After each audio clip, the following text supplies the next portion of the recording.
2004 চনৰ কথা এদিন প্ৰভুৰ লগত বহি কথা পাতি থাকোঁতে মই প্ৰসংগত ক'লোঁ যে আপোনাৰ জন্মদিনটো পাতিব লাগিব।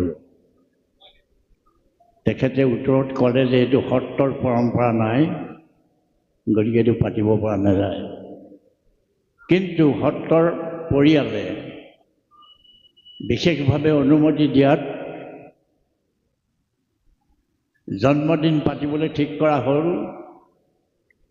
আৰু তেখেতৰ ভিতৰত সোমাই থকা যিবোৰ সম্ভাৱনা সেইবোৰ মই মনৰ চকুৰে নিৰীক্ষণ কৰি এই দিৱসটোৰ নাম ৰাখিলোঁ সম্ভাৱনা দিৱস। প্ৰভুজনাক সুধিলোঁ, প্ৰভুজনাই অনুমতি দিলে। আৰু সত্ৰৰ লগত জড়িত কেইবাজনো পণ্ডিতে এই নামটো পাই বৰ আনন্দিত হ'ল আৰু ভাস্কৰজ্যোতি মহন্তও আজি আনন্দিত হৈ গৈছে, কাৰণ সম্ভাৱনা এই প্ৰভুজনাৰ হৃদয়ত অন্তৰত গোটেই সম্ভাৱনাৰ থোপ খাই আছে। আৰু এই 67 বছৰত সম্ভাৱনাৰ আলোক জ্বলাই আজি তেখেত 67 বছৰত উপনীত হৈছেহি। আৰু পাছলৈ আৰু বহুত প্ৰকাশ হ'বলগীয়া বস্তু কথা আছে। মই শালপাংশ বুলি তেখেতৰ সৃষ্টিসমূহৰ ওপৰত এটা লিখিছোঁ। তেখেতৰ সৃষ্টিসমূহ মই বৰ্ণনা কৰি শেষত মই এটা কথা কৈছোঁ যে চুইট হাৰ্ট মেলোডিজ আৰ চুইট, দৌল আনহাৰ্টছ আৰ চুইটাৰ। এতিয়ালৈকে তেখেতৰ পৰা যিখিনি পোৱা হৈছে সেইখিনি মধুৰ, আৰু যিখিনি পাবলৈ গৈ আছোঁ সেইখিনি হ'ব সুমধুৰ। গতিকে সুমধুৰ সৃষ্টিৰ কাৰণে তেখেতক আমি আহ্বান জনাইছোঁ। তেখেতে নিজৰ সৃষ্টিৰ দ্বাৰা নিজৰ ব্যতিক্ৰমী যিটো থান, সেই থানটো আয়ত্ত কৰি ল'ব পাৰিছে। থানটো আয়ত্ত কৰাই নহয়, আইনতি সত্ৰৰ 15 লাখ শিষ্যৰ লগতে শিষ্য প্ৰশিষ্য দেশ বিদেশৰ গুণমুগ্ধসকলৰ মাজত তেখেতে এখন বিশাল অনুগামী ক্ষেত্ৰ সৃষ্টি কৰিবলৈ সক্ষম হৈছে, যিখন ক্ষেত্ৰত তেখেত বিচৰণ কৰি আছে। তেখেতে ইতিমধ্যে 18-20খন গ্ৰন্থ প্ৰণয়ন কৰিছে।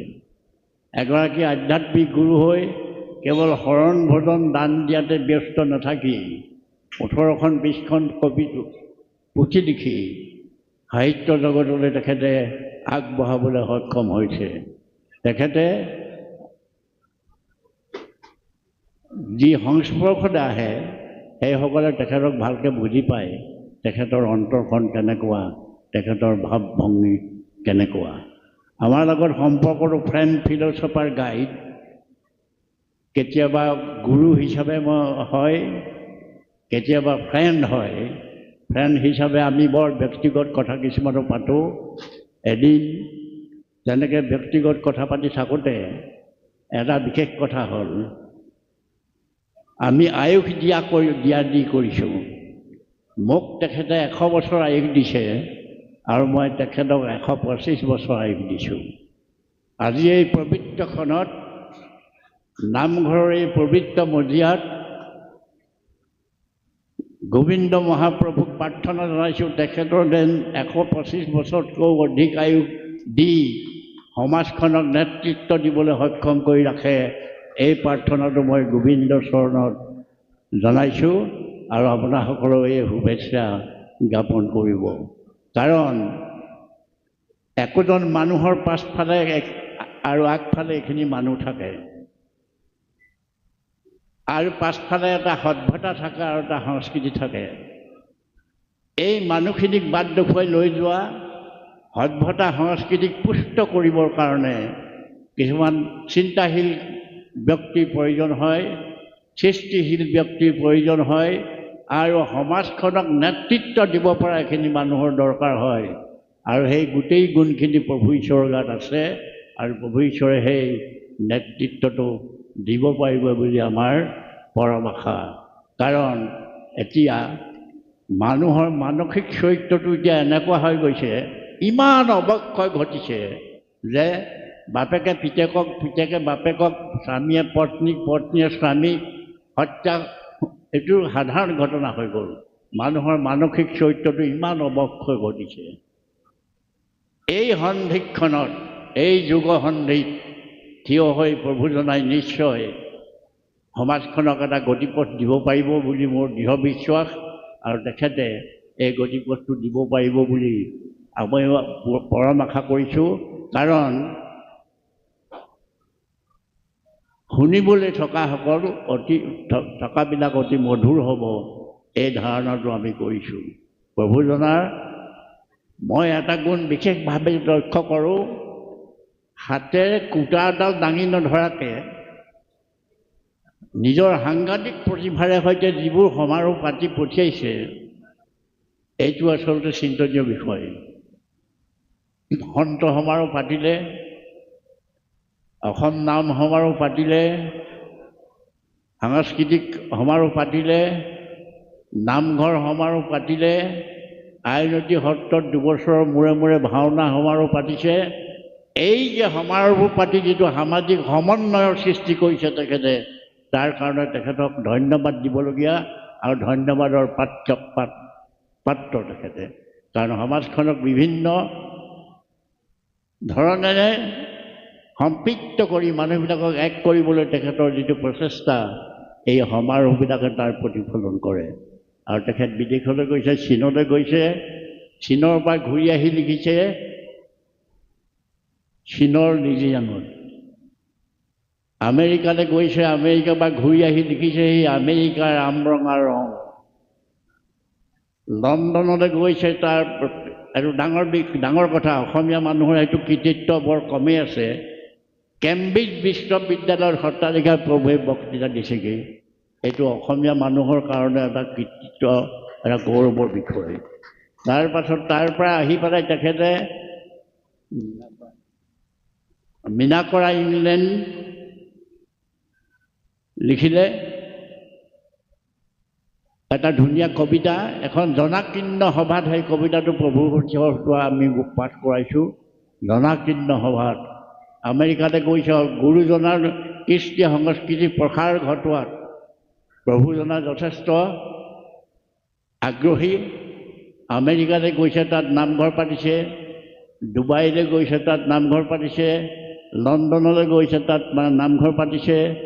অৰ্থাৎ শ্ৰীমন্ত শংকৰদেৱক প্ৰচাৰ আৰু প্ৰসাৰ ঘটাবৰ কাৰণে প্ৰভুজনাই যথেষ্ট কষ্ট কৰিছে। আৰু তেখেতে শ্ৰীমন্ত শংকৰদেৱৰ ওপৰত ভালেকেইখন কিতাপ লিখিছে। এই কিতাপখিনি আপোনালোকে পালে পঢ়িব। আৰু তেখেতৰ আটাইতকৈ এতিয়া ডাঙৰ উদ্ভাৱিকা শক্তিটো হ'ল আউনীআটী সত্ৰত এখন বিশ্ববিদ্যালয় পাতিছে। এই বিশ্ববিদ্যালয়খন পৃথিৱীৰ ইমানবোৰ বিশ্ববিদ্যালয় থকাৰ পাছত আৰু এখন বিশ্ববিদ্যালয়ৰ প্ৰয়োজন বাস্তৱিকতে নাছিলে। কিন্তু বিশ্ববিদ্যালয়খন যিহেতুকে এটা ব্যতিক্ৰমী চৰিত্ৰৰ বিশ্ববিদ্যালয় হ'ব, সেইকাৰণে সেই বিশ্ববিদ্যালয়খন তাত প্ৰতিষ্ঠা হৈছে। আৰু আপাহতে মই কৈছোঁ যে আপোনাসকলৰ ল'ৰা ছোৱালী তালৈ পঢ়ুৱাবলৈ পঠিয়ালে একোজন মানুহ সৃষ্টি হ'ব। এই বিশ্ববিদ্যালয়ৰ মূল লক্ষ্যটো হ'ল মানুহ সৃষ্টি কৰা। কাৰণ আমাক এতিয়া ইঞ্জিনিয়াৰ ঢেৰ হৈ গ'ল, আমাৰ ডাক্তৰ ঢেৰ হৈ গ'ল, আমাক এতিয়া কিছুমান সংস্কাৰী মানুহ লাগে। এই সংস্কাৰী মানুহখিনি সৃষ্টি কৰিব এই বিশ্ববিদ্যালয়ে, আৰু সেই সংস্কাৰী মানুহখিনি সৃষ্টি কৰিব আমাৰ ঘৰখনে। যদি ঘৰখন যদি ঠিক থাকে, ঘৰখনেই home is the best school বুলি কোৱা হয়। ঘৰখনেই যদি ঠিক থাকে তেতিয়াহ'লে নিশ্চয় তাৰ পৰা সংস্কাৰী ল'ৰা ছোৱালী ওলাই যাব, যিটো সংস্কাৰৰ অভাৱত আমি আজি হাই খাই কৰি মৰিছোঁ।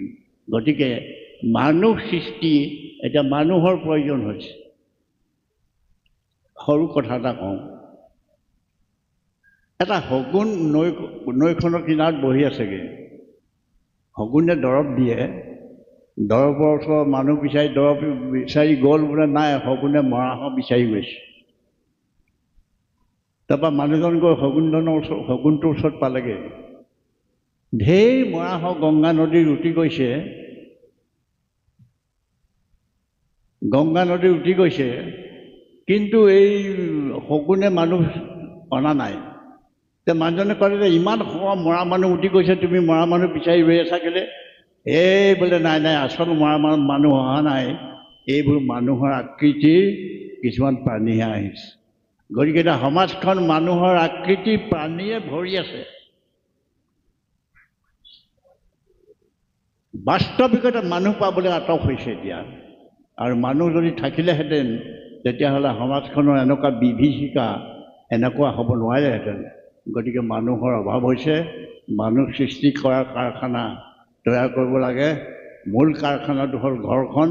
ঘৰখনৰ পিতৃ মাতৃয়ে যদি ল'ৰা ছোৱালীকেইটা সংস্কাৰী কৰি তুলি দিয়ে, সেই সংস্কাৰী ল'ৰাকেইটাই আচলতে সমাজত আগবাঢ়ি যাবলৈ সক্ষম হ'ব। কিন্তু সেই সংস্কাৰটো ৰক্ষা কৰিবলৈ সমাজখন ঠিক হ'ব লাগিব। এই যিখন সমাজ, সেই সমাজখন ঠিক হ'ব লাগিব।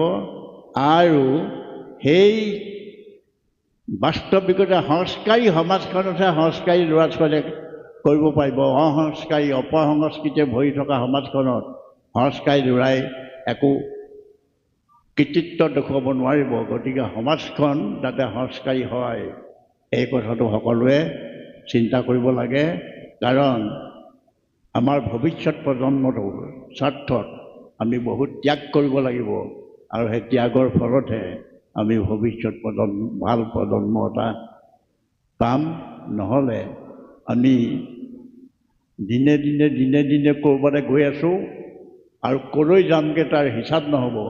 সেইকাৰণে প্ৰভুজনাৰ নিচিনা লোকৰ প্ৰয়োজন হৈছে যে সমাজখন গৈ থাকোঁতে তাতে খুঁটি ধৰি থিৰ কৰি ৰাখিবলৈ প্ৰভুজনাৰ নিচিনা লোকৰ এতিয়া এই যুগসন্ধিত অতি প্ৰয়োজন। মই বৰ দীঘলীয়া নকৰোঁ।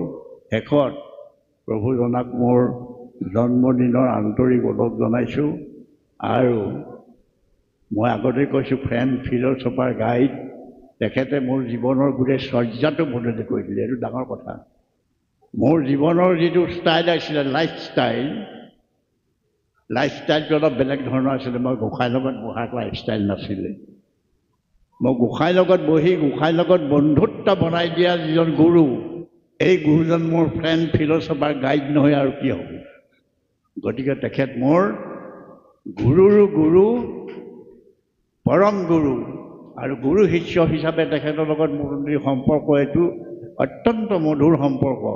কিন্তু বন্ধু হিচাপে তেখেতৰ লগত আমি যিবোৰ ব্যক্তিগত কথা পাতোঁ, সেই সম্পৰ্কৰ অতি। আৰু ফিল'চফাৰ হিচাপে মই কৈছোঁ যে মোৰ জীৱনৰ যিটো লাইফষ্টাইল, এইটো বদলি কৰি দিলে তেখেতে। আৰু মোৰ চিন্তাৰ জগতখনো তেখেতে প্ৰভাৱিত কৰি মোৰ চিন্তাৰ চৰ্চাৰ ক্ষেত্ৰখনো অলপ বেলেগ কৰি দিলে। তাৰ কাৰণে মই প্ৰভুৰ ওচৰত কৃতজ্ঞ। আৰু শেষত পুনৰ দুইজনা গুৰুৰ চৰণত সেৱা জনাই মোৰ বক্তব্য সামৰণি মাৰিছোঁ। ভুল ত্ৰুটি হ'লে ক্ষমা কৰোঁ।